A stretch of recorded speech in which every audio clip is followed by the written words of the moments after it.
Hello. I've been asked to give a keynote today on where we are in terms of this black art of risk management, which I've been practicing for many years now.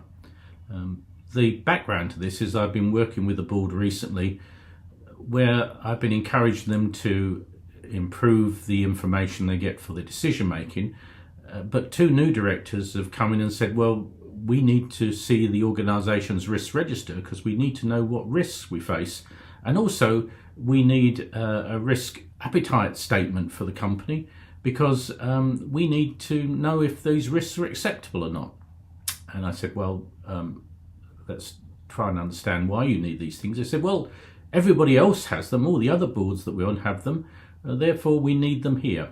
And it got me thinking, well, how the hell did we get into such a mess where we think risk management is the examination of fairly sterile documents? We've been thinking about risk for many, many hundreds of years, and certainly over the last 10 centuries, man has always wanted to improve the certainty at which his actions would lead to good outcomes.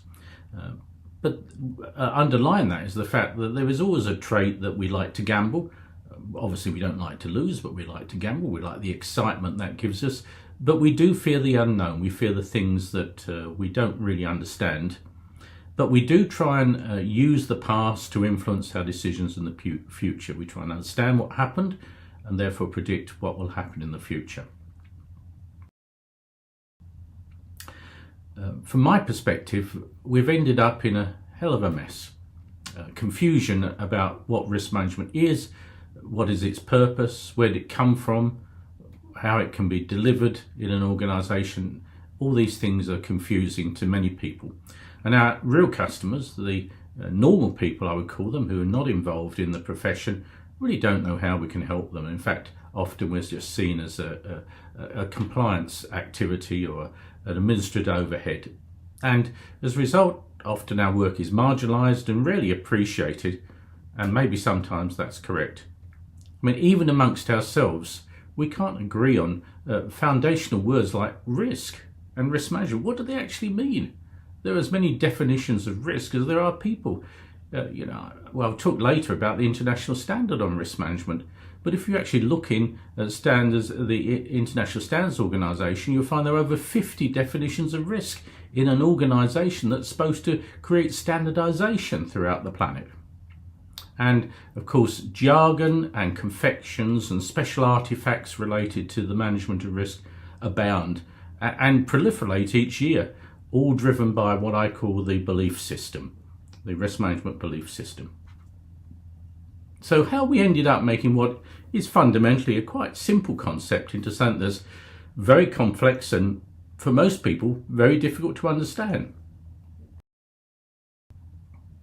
When you talk to normal people, you find that when you try and explain what risk management is currently, they find it illogical. A lot of the concepts define common sense and don't fit in with the way that they think and the way they make decisions. At the end of the day, it just seems a chore. They don't really want to get involved. They just want to go about their normal business, making decisions as they would normally, and not get encumbered by sessions in filling out pieces of paper called risk registers. And the overall impression you get from most people is that it destroys value rather than creates value. I've worked in this black art for nearly 50 years now, and certainly when I started out, I think it was relatively simple and understandable by most people. My objective in those days, and maybe still is to help people make better decisions by explaining how things might happen, what they could lead to in terms of a range of effects, how likely are those effects, and therefore what's the most appropriate thing to do about that, if anything. And my primary criterion in those days was to make sure that my customers understood and appreciated what I was telling them so that they can make properly informed decisions. It was the clarity of the communication which was paramount as far as I was concerned.